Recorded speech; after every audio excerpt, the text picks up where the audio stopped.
Hello সবাইকে, এখানে আমি পরিমাণ মতো খাসির মাংস নিয়ে নিয়েছি, আপনাদের দেখাবো। প্রথমে কি কি দিব, উপকরণ সব কিছু নিয়ে নিয়েছি। এই তো দারচিনি, এলাচ, কালো ফল, তারপর লবঙ্গ, গোলমরিচ সব কিছু পরিমাণ মতো নিয়ে নিয়েছি। শুকনো মরিচও সাথে দিয়ে দিয়েছি। পরিমাণ মতো পেঁয়াজ কুচি, আপনারা আপনাদের পরিমাণ মতো নিয়ে নেবেন। আমিও আমার পরিমাণ মতো দিয়েছি। এখানে 2 কেজি খাসির মাংস, তো সেখানে পরিমাণ মতোই দিচ্ছি।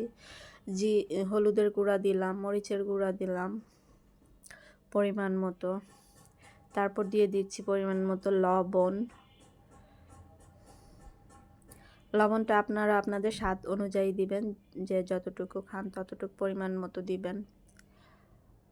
তারপর দিয়ে দিচ্ছি এখানে আদা রসুন পেস্ট, জিরা পেস্ট, তারপর হচ্ছে আপনার কাঁচামরিচ, তারপরে এই আস্ত রসুন দিয়ে দিচ্ছি।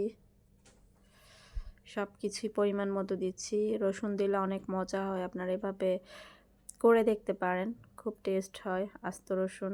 তারপর দিয়ে দিচ্ছি পরিমাণ মতো তেল।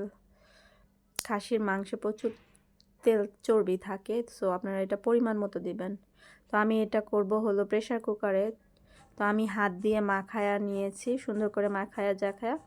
এখন এটা জাস্ট প্রেসার কুকারে দিয়ে দিচ্ছি। তেজপাতাও দিয়ে দিলাম উপরে। এখন ঢাকনাটা ঢেকে দিব।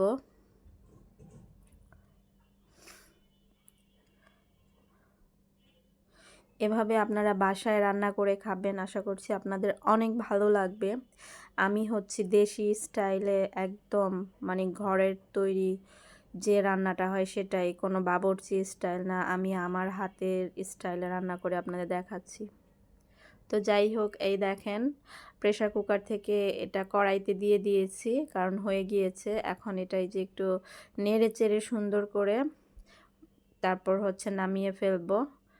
অনেক সুন্দর হয়েছে, অনেক সফট হয়েছে, অনেক মজা হয়েছে। আসলে কি বলবো, সম্পূর্ণ ভিডিওটি আপনারা দেখবেন অবশ্যই। আর ভালো লাগলে অবশ্যই ছোট্ট করে লাইক, কমেন্ট, শেয়ার করবেন ফ্রেন্ডস অ্যান্ড ফ্যামিলির মাঝে। ভালো থাকুন সবাই, আল্লাহ হাফেজ।